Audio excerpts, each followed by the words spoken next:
Hi, Miss MGO. Ito po palang kwentong to ay tungkol sa tagu-taguan.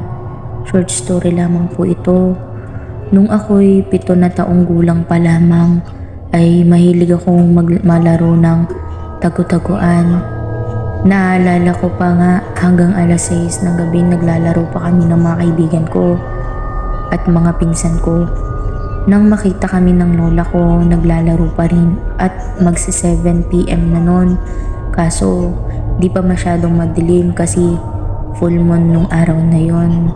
Nang bigla kaming tinawagan ng lola ko at sabay sabing, "Alam niyo ba na may isang batang nawala ng dahil sa larong taguan?" At sabay kaming kinabahan ng mga kaibigan at pinsan ko.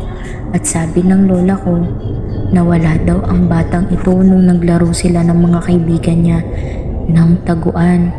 At ang isang batang babae nagtago sa abandonadong bahay. Nang nahanap na ng taya ang ibang kaibigan nito, ay bigla na lang silang nagtaka na ang kanilang isang batang babae ay di pa lumalabas. Hinanap nila ito kung san-san nang di nila ito makita.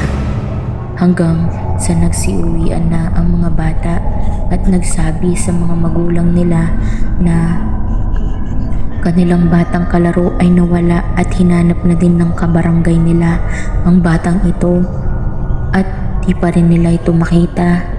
5 taon ang nakalipas na ang abandonadong bahay ay pinapademolish na at may isang matandang babae ang nakakita ng underground at dun tumambad sa harapan ng matanda ang batang babae.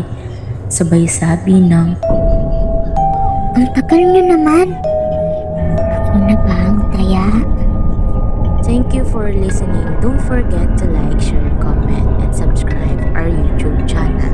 And comment down below to the creepiest story that you have.